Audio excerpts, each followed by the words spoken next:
मेरे प्यारे साथियों, आप सभी का बहुत बहुत स्वागत है मेरे YouTube चैनल रियल ज्ञान विद RKG में। दोस्तों, आज के इस वीडियो लेक्चर में मैं आप सभी को क्रिया के बारे में पूर्ण रूप से इसका संपूर्ण ज्ञान कराऊंगा और क्रिया के बारे में जितने भी कॉम्पिटिटिव एग्ज़ाम में आपके क्वेश्चन आएंगे उसको आप आसानी से हल कर पाएंगे।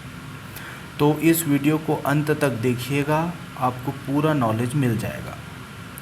चलिए देखते हैं क्रिया। क्रिया क्या है? जिन शब्दों से काम का करना या होना पाया जाए उन्हें क्रिया कहते हैं। क्रिया का अर्थ होता है काम का करना या होना।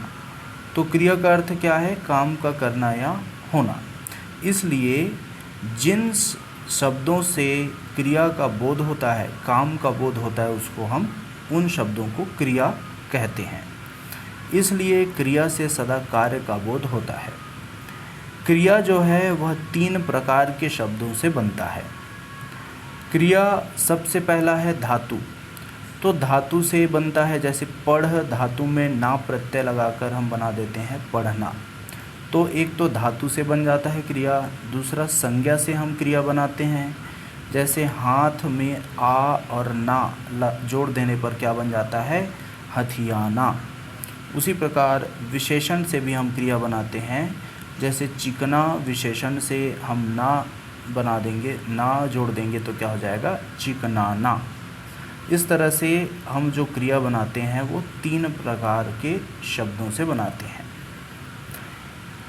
हम देखते हैं कि जो अधिकांश क्रियाएं होती है वो धातु से बनती है। जितनी भी अधिकांश क्रियाएं होती है वह किससे बनती है? धातु से बनती है। जैसे धातु में हम ना जोड़ देने से क्या कर सकते हैं? इसका क्रिया का सामान्य रूप बन जाता है। तो कोई भी धातु होती है उसमें हम ना प्रत्यय जोड़ देते हैं और इसका अर्थ है कि सामान्य क्रिया से अगर हम ना हटा दें, ना जो शब्द है उसको हटा दें, तो क्या बन जाएगा? जो शब्द रहेगा उसे हम क्या कहेंगे? धातु कहेंगे। तो धातु में हम ना प्रत्यय लगाकर सामान्य क्रिया बनाते हैं। जैसे पढ़ धातु में ना प्रत्यय लगा दिया तो क्या बन गया? पढ़ना। और पढ़ना क्या है? क्रिया है। तो इस प्रकार धातु का अर्थ है क्रिया का मूल रूप। तो धातु से आप समझ गए होंगे धातु का क्या अर्थ हो गया? धातु का अर्थ हो गया क्रिया का मूल रूप। अब हम चलते हैं दोस्तों क्रियाओं के प्रकार की तरफ। तो क्रियाओं के प्रकार में हम देखते हैं रचना की दृष्टि से। रचना की दृष्टि से जो क्रिया होती है वह 2 प्रकार की होती है। अर्थात क्रिया जो शब्द रहते हैं वो 2 प्रकार के रहते हैं। पहला है रूढ़ या मूल क्रियाएं और दूसरा है यौगिक क्रियाएं। तो रचना की दृष्टि से यह 2 प्रकार के हैं। तो इस तरह से आप देख सकते हैं। तो देखिए यहाँ पे जो क्रिया है वो एक रूढ़ या मूल क्रियाएं हैं और दूसरे यौगिक क्रियाएं हैं। यौगिक क्रिया को हम 4 भागों में और बांट सकते हैं, जिनमें प्रेरणार्थक क्रियाएं, संयुक्त क्रियाएं, अनुकरणात्मक क्रियाएं और नाम धातु क्रियाएं शामिल हैं। तो इस तरह से हमने रचना के आधार पर क्रिया का विभाजन किया है। अब दोस्तों इसी को हम डिटेल में जानेंगे कि रूढ़ या मूल क्रियाएं क्या है, यौगिक क्रियाएं क्या है और उनके प्रकार कौन कौन से हैं। इन सभी को हम डिटेल में जानेंगे। तो सबसे पहले आ जाते हैं दोस्तों रूढ़ क्रियाएं किसे कहते हैं। तो ये वे क्रियाएं होती है जो धातु से बनती है। तो सिंपल सी बात है, जो क्रियाएं धातु से बनती हैं उन्हें हम रूढ़ क्रियाएं कहते हैं, क्योंकि धातु का अर्थ ही मूल क्रिया होता है, मूल होता है। इसी कारण हम इसको मूल क्रिया भी कहते हैं। तो जैसे खाना, खाया, खाती, खाऊं, खाएं, खाऊंगा, खाएगा। इसमें आप देख सकते हैं, इसमें जो मूल धातु है, एक धातु है वो क्या है? खा। और खा से ये सभी शब्द बने हैं। तो ये जो खा जो धातु है, इसी से सब क्रिया रूप बना है। तो इस तरह से जो खा धातु है उससे रूढ़ क्रियाएं बन गई। अर्थात धातु से ही रूढ़ क्रियाएं बनती है। इस प्रकार जैसे हम देख जो धातु है इससे देखना, देखा, देखें, देखूंगी, और उसी प्रकार ले धातु से लेना, लिया, लेंगे, इस तरह से हम क्रिया बनाते हैं। तो धातु से जो क्रिया बनती है उसको ही हम क्या बोलते हैं, रूढ़ क्रियाएं कहते हैं।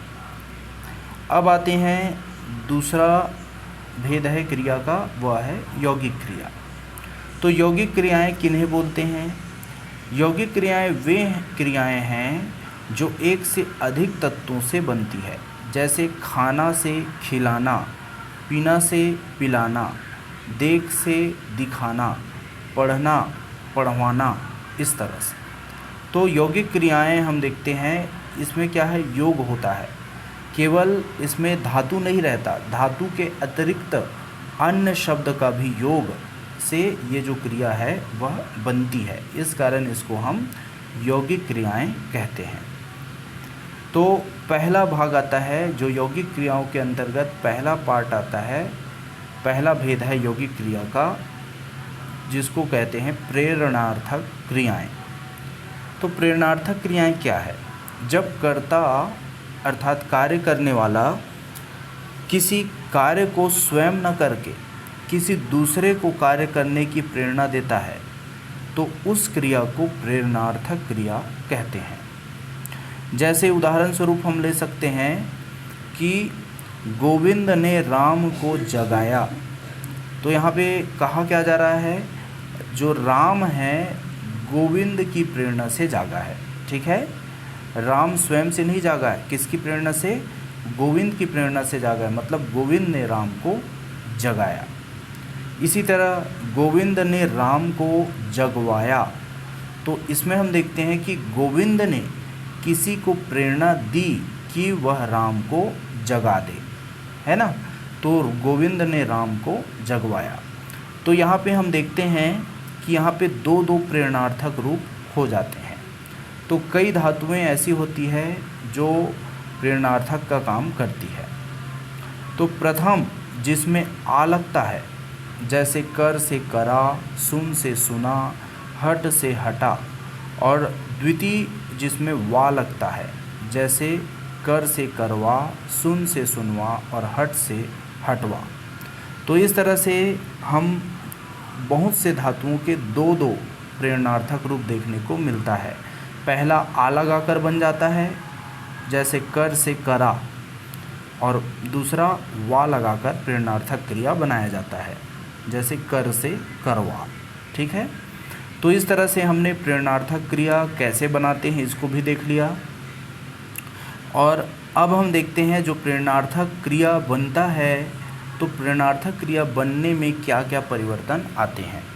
तो प्रेरणार्थक रूप लेने पर धातु कभी कभी परिवर्तित हो जाता है, और कभी कभी ऐसा भी होता है कि धातु में कोई भी परिवर्तन नहीं होता। जैसे उदाहरण स्वरूप हम ले सकते हैं कि कर धातु है, इसको हमने क्या है, प्रेरणार्थक क्रिया बनाना है। तो कर से करा, करवा, इस तरह से हमने शब्द बना दिया। तो ये जो कर धातु है इसमें संचित है, इसमें कोई परिवर्तन नहीं हुआ है। उसी प्रकार घिस से घिसा, घिसवा, इस तरह से हमने बना दिया, तो धातु में कोई परिवर्तन इसमें नहीं हुआ। उसी तरह पढ़ से पढ़ा, पढ़वा, सुन से सुना, सुनवा। इसके बाद कई बार हम प्रेरणार्थक क्रिया जब बनाते हैं तो धातु के बीच में दीर्घ स्वर हो तो प्रेरणार्थक क्रिया बनाते समय वह क्या है, ह्रस्व हो जाता है। जैसे उदाहरण के रूप में काट। तो यहाँ पे काट में देखिए क में कौन सी मात्रा है, आ की मात्रा है, बड़ी आ की मात्रा है। तो जब हम इसका प्रेरणार्थक क्रिया बनाते हैं तो इसका जो आ की मात्रा है वो क्या हो जाती है, विलुप्त हो जाती है, अर्थात ह्रस्व हो जाती है। जैसे काट से कटा, कटवा। उसी तरह भूल। तो यहाँ पे भ में बड़ी ऊ की मात्रा है, जब हम प्रेरणार्थक क्रिया बनाएंगे तो ये क्या हो जाएगा, भूला, भूलवा। तो यहाँ पे सुधार देंगे, ये इस तरह से भूला होगा। ठीक है, भूला, भूलवा। उसी तरह से हम देखते हैं कि नाच है, तो नाच में जो आ है, न में आ की मात्रा जो लगी है वो प्रेरणार्थक क्रिया बनाते समय क्या हो जाएगी, नचा, नचवा, ह्रस्व हो जाएगा। उसी तरह सीख से सीखा, सिखवा। कई बार हम यह भी देखते हैं कि जब हम प्रेरणार्थक क्रिया बनाते हैं तो ए और ए जो है वह बदलकर ई में परिवर्तित हो जाता है और ओ और औ का जो स्थान है वह उ ले लेता है। तो इस तरह से ए का ह्रस्वीकरण ई में हो जाता है और ओ औ का ह्रस्वीकरण उ में हो जाता है। उदाहरण के लिए बोल से बुला, बुलवा। उसी तरह खेल से खिला, खिलवा। तो यहाँ पे आप देख सकते हैं बोल में ब में ओ की मात्रा है जो कि उ की मात्रा में परिवर्तित हो गई है, बुला और बुलवा में। उसी तरह हम देखते हैं बैठ, तो बैठ में हम देखते हैं ए की मात्रा है, तो बैठ में ए की मात्रा है। जब हम इसका प्रेरणार्थक क्रिया बनाएंगे तो क्या हो जाएगा, बिठा हो गया। ठीक है, तो यहाँ पे जो ए है उसका परिवर्तन किस में हो गया, छोटी ई में हो गया। तो इस तरह से हम प्रेरणार्थक क्रिया बनाते हैं। उसी तरह खोद से खुदा, खुदवा। इसके बाद और देखते हैं कि जिन धातुओं के अंत में दीर्घ स्वर आता है उनमें प्रायः ल जुड़ जाता है, यह भी हम प्रेरणार्थक क्रिया बनाते समय करते हैं। तो अगर किसी धातु के अंत में दीर्घ स्वर आ रहा है जैसे खा, तो ये इसका क्या हो जाता है, इसमें ल जुड़ जाता है अगर हम प्रेरणार्थक क्रिया बनाते हैं तो। जैसे खा से खिला, खिलवा। पी से पिला, पिलवा। नहा से नहला, नहलवा। जी से जिला, जिलवा। इस तरह से हमने प्रेरणार्थक क्रिया कैसे बनाया जाता है इसको हमने देख लिया। और प्रेरणार्थक क्रिया क्या होती है इसको भी देख ली। तो प्रेरणार्थक क्रिया क्या होती है, जब कर्ता अर्थात कार्य करने वाला किसी कार्य को स्वयं न करके किसी दूसरे को कार्य करने की प्रेरणा देते हैं तो वह प्रेरणार्थक क्रिया कहलाती है। अब हम दूसरा देखते हैं दोस्तों, दूसरा है संयुक्त क्रियाएं। तो यौगिक क्रियाओं के अंतर्गत हम देखते हैं संयुक्त क्रियाएं। तो जो क्रिया किसी क्रिया अथवा संज्ञा आदि के शब्द के साथ दूसरी क्रिया के योग करने से बना हो उसे हम संयुक्त क्रिया कहते हैं।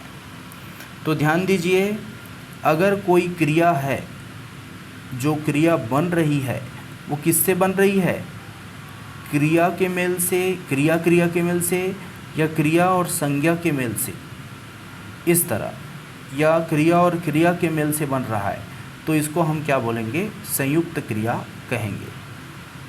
तो अर्थ की दृष्टि से हम देखें तो जो संयुक्त क्रिया होती है उसके 13 भेद होते हैं। कितने भेद होते हैं, 13 भेद किए जा सकते हैं संयुक्त क्रिया के, और जिसको हम बहुत ही डिटेल में देखेंगे उदाहरण सहित। जिसमें से पहला है आरंभ बोधक। तो इसमें ऐसी क्रियात्मक शब्द आ जाएंगे जो आरंभ का बोध कराते हों, और आरंभ बोधक जो क्रिया है उसमें एक धातु रहता है, प्रत्यय में ने और लगना इस तरह से आ जाता है। जैसे वह पढ़ने लगा, तो यहाँ पे जो धातु है पढ़, उसमें ने आ गया। ठीक है, तो क्या बन गया, पढ़ने। और इसमें लगना शब्द आ जाता है तो लगना से लगा हो गया। ठीक है, तो वह पढ़ने लगा, पानी बरसने लगा। तो लगा जो आया है, ये जो क्रिया आया है बरसने, पढ़ने लगा, बरसने लगा, इससे क्या है, हमें आरंभ होने का बोध हो रहा है कि वह अभी ही पढ़ने लगा है, आरंभ किया है पढ़ने का। उसी तरह पानी बरसने लगा में पानी बरसने का आरंभ ही हुआ है अभी, इस कारण इसको हम क्या बोलते हैं, आरंभ बोधक क्रिया कहते हैं।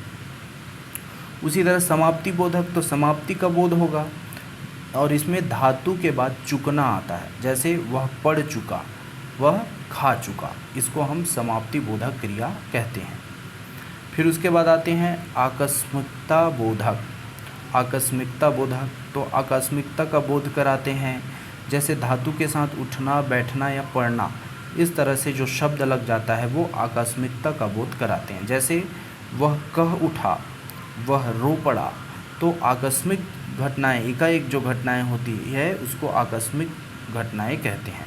तो आकस्मिक बोधक क्रिया हम उठना, बैठना, पढ़ना, इस तरह से धातु के साथ अगर लग जाए तो इसको हम आकस्मिकता बोधक क्रिया कहेंगे। उसी तरह निरंतरता को प्रदर्शित करने वाली क्रियाएं निरंतरता बोधक कहलाती है, जैसे जाना और रहना।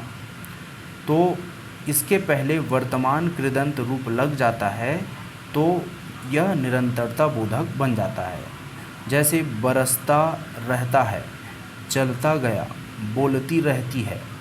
तो इस तरह से हम देखते हैं कि जो कृदंत रूप है वह जाना और रहना इसके आगे अगर लग जाए तो यह निरंतरता बोधक क्रिया कहलाती है। उसी प्रकार हम नेक्स्ट देखते हैं अभ्यास बोधक क्रिया। तो अभ्यास का बोध होता है जिससे इसमें जो रचना होती है वो भूत कृदंत प्लस करना से बनता है, जैसे पढ़ा करता है, लिखा करता है। तो यहाँ पे जो कृदंत आ रहा है वो भूतकाल संबंधी आ रहा है, पढ़ा, लिखा, भूतकाल का बोध कराता है। ठीक है, तो भूतकाल का बोध कराने वाला कृदंत और करना, इन दोनों के मेल से अभ्यास बोधक क्रिया बनता है। उसी तरह शक्यता बोधक क्रिया। शक्यता बोधक क्रिया किसी चीज़ को कर सकने का बोध कराती है, जैसे धातु धन सकना इससे बनता है, जैसे जा सकते हो, वह पढ़ सकता है। तो यह एक प्रकार की संशय की स्थिति को बता रहा है, निश्चितता को नहीं बता रहा है। ठीक है, इसी कारण इसको शक्यता बोधक क्रिया कहते हैं। उसी प्रकार अवकाश बोधक क्रिया। अवकाश बोधक क्रिया जो अवकाश को बताती हो, है ना, किसी कार्य का निरंतर न होने का बोध कराती हो, ऐसे शब्द को हम अवकाश बोधक क्रिया कहते हैं। जैसे धातु ने धन पाना, इससे मिलकर बनता है, पहले धातु रहता है उसके बाद ने, उसके बाद पाना, इस तरह से जुड़ा होता है जो शब्द। जैसे वह पढ़ने ना पाया, वह पढ़ने ना पाया। तो पढ़ जो धातु है इसमें ने लग गया तो क्या बन गया, पढ़ने, और पाना से पाया हो गया। ठीक है, तो इस तरह से वह पढ़ने ना पाया, जाने ना पाया, इस तरह से ये जो शब्द हैं वो अवकाश बोधक क्रियाएं हैं। उसके बाद हम देखते हैं अनिष्टता बोधक क्रिया। तो जैसे धातु धन खाना और मारना, ये जहाँ शब्द आ जाएं उससे हम पहचान सकते हैं कि ये अनिष्टता बोधक क्रियाएं हैं। जैसे कुत्ते ने काट खाया, उसी तरह चिट्ठी लिख मारी, इससे अनिष्टता का बोध हो रहा है। उसी तरह इच्छा बोधक। इच्छा बोधक क्रिया में इच्छा का बोध होता है, जैसे धातु ना धन चाहना, तो इससे बन जाता है इच्छा बोधक क्रिया।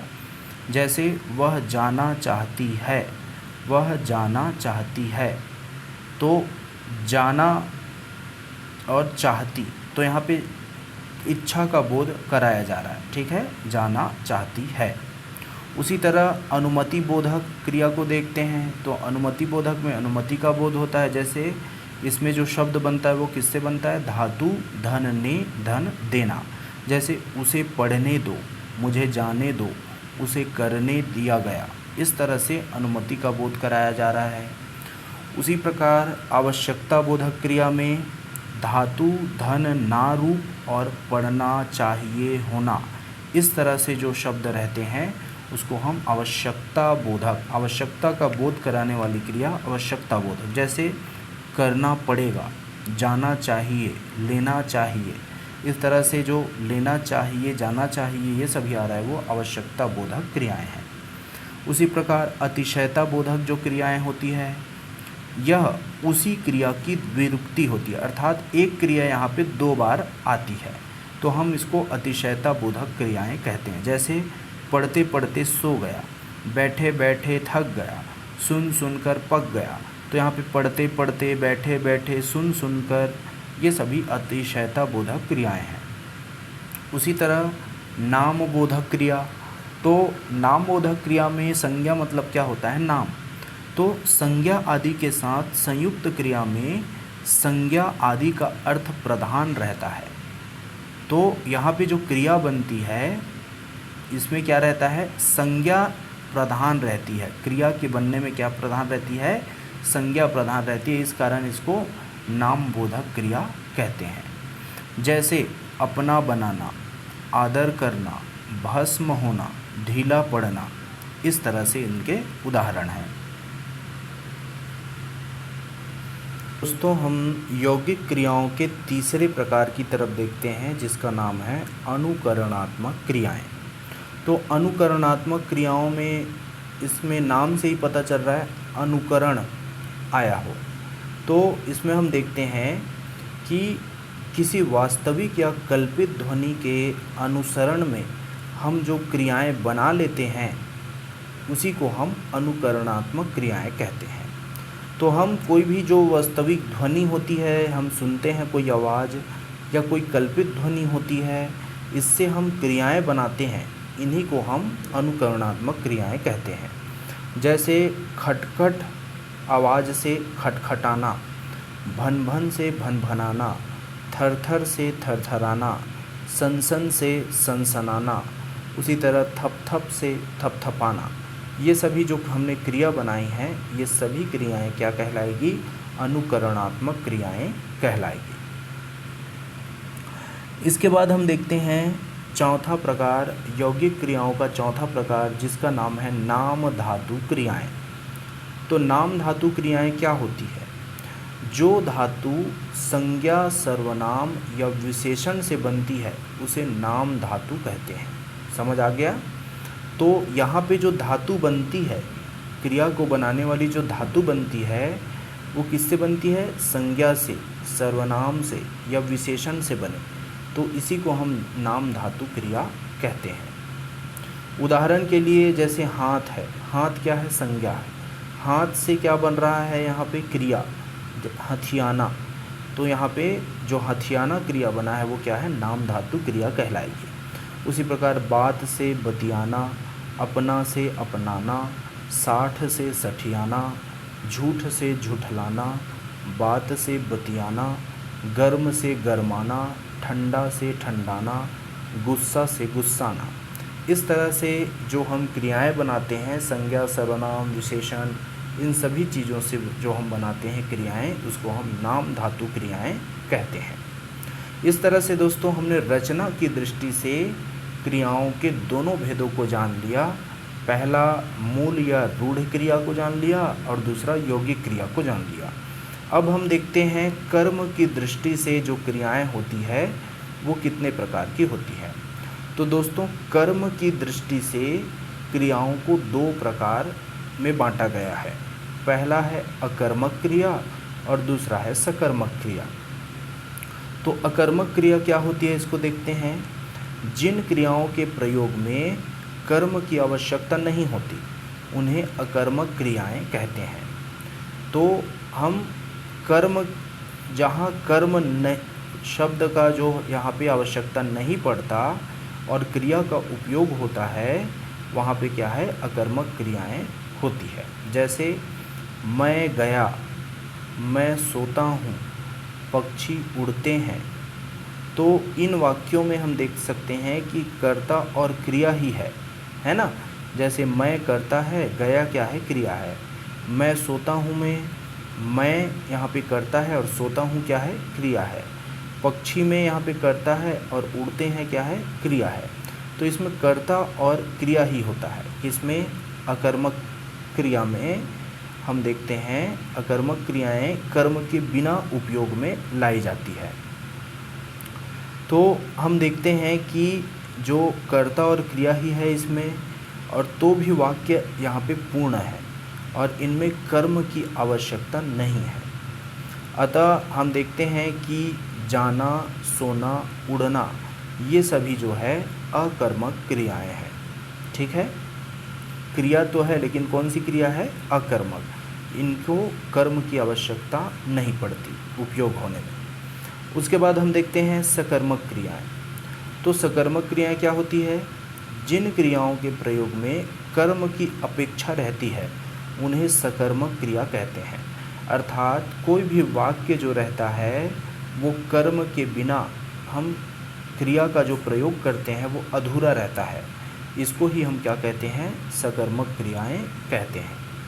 तो अब इन वाक्यों पर ध्यान दीजिए, जैसे मैं पाता हूँ, उसने पीटा, उसने खाई।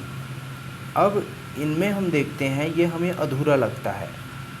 जैसे मैं पाता हूँ, तो क्या पाता हूँ, किसको पीटा, क्या खाया। इस तरह से हम अगर प्रश्न करेंगे क्या और किसको, तो हमारा उत्तर मिल जाएगा। इसमें कर्म की अपेक्षा है और कर्म के बिना ये अपूर्ण प्रतीत होते हैं। तो यहाँ कर्म के साथ कहना होगा, मैं पाता हूँ में मैं वेतन पाता हूँ, उसने लड़के को पीटा, उसने मिठाई खाई। तो इस तरह से यहाँ पे जो लड़का, मिठाई, वेतन, ये जो है ये सभी क्या है, कर्म है। ठीक है। इस तरह से हम देख सकते हैं कि जो सकर्मक क्रियाएं होती है वो कर्म के बिना अधूरी होती है। और इसको जानने का एक बहुत ही अच्छा ट्रिक है, इसको मैं आपको दे रहा हूँ कि सकर्मक क्रिया की यही पहचान है कि उसके साथ क्या या किसको, इस तरह से आप शब्द अगर लगा कर देखो, प्रश्न करके देखो, है ना। अगर आपको कोई उत्तर नहीं मिलता है तो आप समझ जाइएगा कि क्रिया जो है वह सकर्मक है, नहीं तो अकर्मक। समझ आ गया। तो आप क्या और किसको लगाकर देखेंगे। अगर आपको कोई उत्तर नहीं मिलता तो समझ जाइए कि क्रिया जो है वो क्या है, सकर्मक है। अगर कोई उत्तर मिलता है तो क्या है, अकर्मक। ठीक है। जैसे कि हमने इस वाक्य में देखा, इस वाक्य में हम पूछ रहे हैं जैसे मैं पाता हूँ, ठीक है। तो इसमें क्या पाता हूँ, इस तरह से मैं उत्तर खोज रहा हूँ। तो अगर मुझे उत्तर मिल गया, ठीक है, तो वो क्या हो जाएगी, सकर्मक। और अगर मुझे उत्तर नहीं मिला तो वो क्या कहलाएगी, अकर्मक कहलाएगी। समझ आ गया। तो इस तरह से हमने देख लिया सकर्मक और अकर्मक में किस तरह से हम पहचान बना सकते हैं। अब कुछ जो क्रियाएं होती है वो कभी सकर्मक होती है और कभी अकर्मक होती है, और यह प्रयोग पर निर्भर है। जैसे हम जो क्रियाएं उपयोग करते हैं उसको अकर्मक और सकर्मक अपने प्रयोग के द्वारा बना सकते हैं। जैसे खेल एक क्या है, क्रिया है, तो वह खेल रहा है। इस तरह से मैंने क्या है, क्या रहा है, खेल रहा है। तो ये क्या है, क्या रहा है, इसका उत्तर हमें नहीं मिल रहा है ना। तो क्या हो जाएगा, ये अकर्मक। सकर्मक में वह फुटबॉल खेल रहा है, ठीक है। क्या खेल रहा है, फुटबॉल खेल रहा है, ठीक है। और इसमें हमने उत्तर किया वह क्या खेल रहा है, तो इसका उत्तर हमें नहीं मिला, मतलब ये क्या है, अकर्मक। और इसमें हमने उत्तर खोज लिया वह क्या खेल रहा है, फुटबॉल खेल रहा है, मतलब ये क्या है, सकर्मक। तो खेल जो क्रिया है ना, इसको हम दोनों प्रकार से उपयोग कर सकते हैं, अकर्मक के रूप में भी और सकर्मक के रूप में भी। वह पढ़ रहा है, वह पुस्तक पढ़ रहा है, कुआं भरता है, नौकर पानी भरता है, रस्सी ऐंठती है, लड़का रस्सी को ऐंठता है। तो इस तरह से हम क्रिया का प्रयोग दोनों रूप से कर सकते हैं। तो ये जो ऊपर में हमने जो क्रियाएं देखी जो दोनों तरह से इस्तेमाल की जाती है, इस प्रकार की धातुओं को अकर्मक और सकर्मक दोनों रूप में जो प्रयुक्त होती है, ऐसी धातुओं को हम क्या बोलते हैं, ऐसी क्रियाओं को उभयविध या द्विविध क्रियाएं कहते हैं। उभयविध या द्विविध क्रियाएं क्यों कहते हैं, क्योंकि ये दोनों की तरह सकर्मक में भी उपयोग आ जाती है और अकर्मक क्रिया की तरह भी इसका उपयोग हो जाता है। अब दोस्तों एक इम्पॉर्टेंट पॉइंट है, द्विकर्मक क्रिया। अब ये द्विकर्मक क्रिया क्या है, इसको देखते हैं।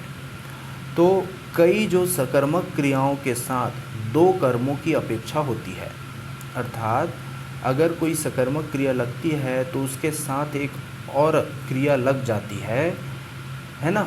जैसे श्याम ने राम को पुस्तक पढ़ाई, श्याम ने राम को पुस्तक पढ़ाई।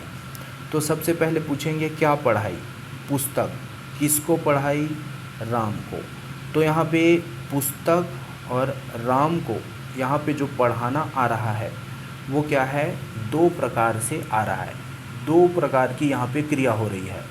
एक तो पुस्तक पढ़ाया जा रहा है और किसको पढ़ाया जा रहा है, राम को पढ़ाया जा रहा है। तो यहाँ पे दो प्रकार की क्रिया आ गई। पढ़ाई जो है वह दो प्रकारों से यहाँ पे दिखाई दे रहा है।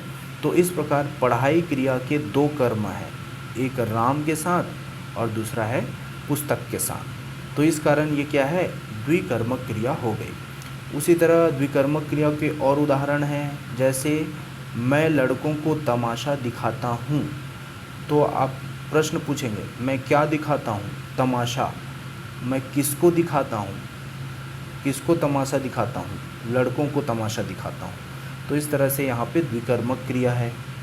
उसी प्रकार लड़की ने अध्यापिका को कविता सुनाई। तो इन वाक्यों में द्विकर्मक क्रियाएं हैं। ठीक है।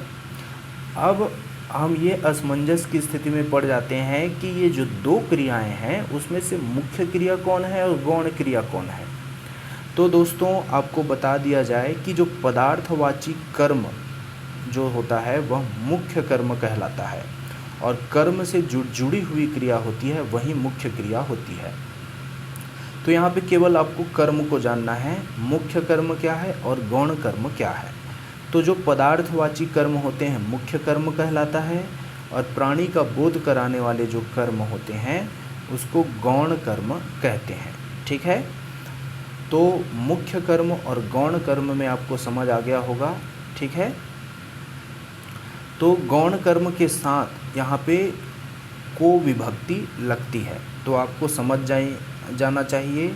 जैसे लड़की ने अध्यापिका को कविता सुनाई। तो यहाँ पे जो को है वो किसके साथ लगा है, अध्यापिका के साथ लगा है। ठीक है। तो यहाँ पे जो अध्यापिका है वो गौण कर्म है। ठीक है।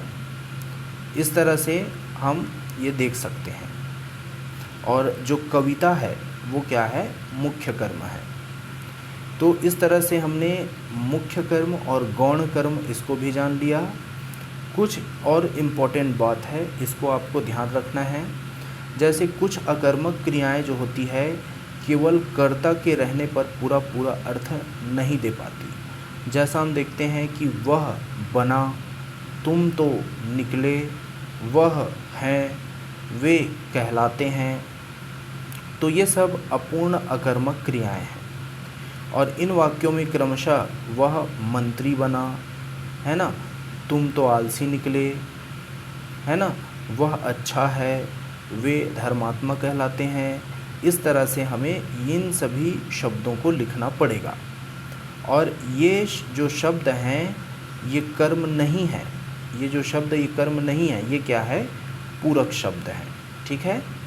तो अकर्मक क्रियाएं जो होती है कर्ता के रहने पर पूरा पूरा अर्थ नहीं देती है, इनका पूरक शब्द भी साथ में होना चाहिए, तभी ये पूरा पूरा अर्थ देंगे। तो ऊपर के उदाहरण में आपने देखा कि जो अकर्मक क्रिया होता है वो प्रायः अलग है ना, और सकर्मक क्रिया है उससे भिन्न है। किंतु बहुत सी ऐसी अकर्मक क्रियाएं हैं जिनका हम स्वर परिवर्तन कर दें या कभी कभी व्यंजन परिवर्तन कर देने से हम उसको सकर्मक रूप में बना सकते हैं। जैसे उदाहरण दिया गया है कि यहाँ पे जो अकर्मक क्रिया है उसको सकर्मक के रूप में बना दिया गया है। जैसे उड़ना एक क्या है, अकर्मक क्रिया है, और उड़ाना क्या है, यहाँ पे सकर्मक क्रिया है। तो स्वर में परिवर्तन करके या व्यंजन में परिवर्तन करके हम अकर्मक क्रिया को सकर्मक बना सकते हैं। जैसे उखड़ना से उखाड़ना, भीगना से भिगोना, उठना से उठाना, उबलना से उबालना। तो यहाँ पे जो पहला जो शब्द आ रहा है वो क्या है, अकर्मक है, और दूसरा जो शब्द आ रहा है वो क्या है, सकर्मक। उसी तरह रहना से रखना, बजना से बजाना, डूबना से डुबाना, टूटना से तोड़ना। इसी प्रकार हम देखते हैं सूखना से सुखाना, जुड़ना से जोड़ना, लूटना से लुटाना। इस तरह से हम अकर्मक से सकर्मक क्रिया बना सकते हैं। विशेष बात आपको ध्यान देने योग्य यह है कि जो प्रेरणार्थक क्रियाएं होती है वे भी सकर्मक क्रियाएं होती है। तो जो प्रेरणार्थक क्रिया होती है वो सकर्मक क्रियाएं होती है। तो ऊपर के सूची में परिवर्तन के नियम वही होता है जो प्रेरणार्थक क्रिया बनाने में लागू होता है, लेकिन अंतर इतना होता है कि ऊपर की सूची में जो सकर्मक क्रिया है इनमें किसी को प्रेरणा नहीं दी जाती और कर्ता स्वयं ये क्रियाएं करता है। तो प्रेरणार्थक क्रिया और सकर्मक क्रिया में यही अंतर होता है कि सकर्मक क्रिया में जो कर्ता है खुद से कर्म करता है और प्रेरणार्थक क्रिया में जो करता है वह स्वयं कर्म न करके दूसरे को कर्म करने की प्रेरणा देता है। ठीक है, अब हम आते हैं दोस्तों सहायक क्रिया की तरफ। तो सहायक क्रिया क्या होती है इसको जानने से पहले हम निम्नलिखित वाक्य को पढ़ लेते हैं। जैसे वह जाता है, मैंने खाना खाया था, तुम सोए हुए थे, वे सुन रहे थे।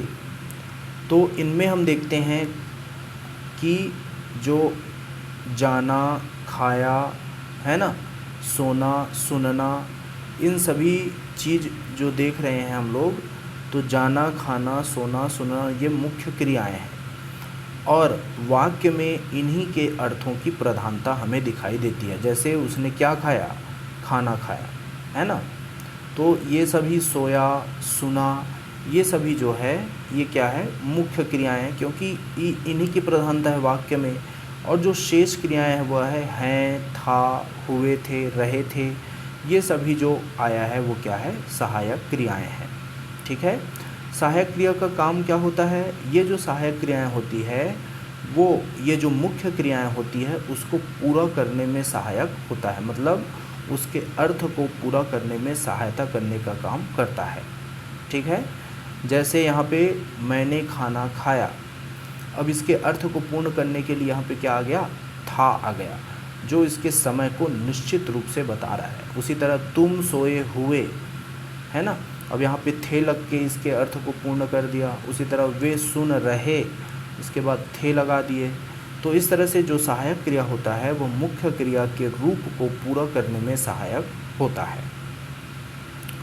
संयुक्त क्रियाओं में दूसरी क्रियाएं, है ना, जो संयुक्त क्रियाएं होती है हमने देखा है उसमें जो दूसरी क्रियाएं होती है जैसे डालना, चुकना, चाहना, लगना, सकना, पाना, लेना, देना, उठना, बैठना, ये सभी जो क्रियाएं होती है अर्थात गौण क्रियाएं होती है ये भी सहायक क्रियाएं ही कहलाती है। ठीक है, अब हम अनेकार्थ क्रियाओं को देखते हैं। तो ऐसी क्रियाएं जिनका अनेक अर्थ हो उसी का हम क्या बोलते हैं, अनेकार्थ क्रियाएं। तो हिंदी में कुछ ऐसी क्रियाएं हैं जिनका प्रयोग अनेक अर्थों में होता है और यह हिंदी की अद्भुत विशेषता है। ठीक है, उदाहरण स्वरूप हम देखते हैं कि खाना क्या है, एक प्रकार की क्रिया है और खाना क्रिया का अलग अलग अर्थ हो सकता है, अनेक अर्थ हो सकते हैं। जैसे वह रोटी खाता है, वह मार खाता है, वह हराम का पैसा खाता है, वह कसम खाता है, वह दूसरों की कमाई खाता है, वह मेरा सिर खाता है, वह घूस खाता है, वह प्रातःकाल हवा खाने पर सैर पर जाता है, लोहे को जंग खाती है, मेरा सिर चक्कर खाता है। तो इस तरह से देखिए एक जो क्रिया है इससे बहुत सारे अर्थ हमें दिखाई देने लगे हैं। यह हिंदी की बहुत ही अद्भुत विशेषता है। उसी तरह लगना, जैसे मीठा लगना, ठंड लगना, मन लगना, काम में लगना। उसी तरह छोड़ना से चिट्ठी छोड़ना, किसी को छोड़ देना, किसी को कष्ट में छोड़ना, इन सभी अर्थों का बोध होता है। उसी तरह मिलना क्रिया से किसी से मिलना, कुछ मिलना, चेहरा मिलना, घड़ी मिलना, दिल मिलना, सज़ा मिलना, इन सभी से अलग अलग अर्थों का बोध हमें होता है। तो इस तरह से दोस्तों हमने डिटेल में बहुत ही विस्तृत रूप से क्रिया के बारे में अध्ययन किया और क्रिया के विभिन्न रूपों को, विभिन्न प्रकारों को हमने जान लिया। तो मैं आशा करता हूँ आप सभी को बहुत ही अच्छी तरीके से क्रिया समझ में आ गई होगी और किसी भी प्रकार का डाउट आपके मन में नहीं होगा। तो दोस्तों आज के लिए इतना ही। हमारे नेक्स्ट वीडियो लेक्चर में मिलते हैं नया टॉपिक लेकर। तो आज के लिए इतना ही, धन्यवाद।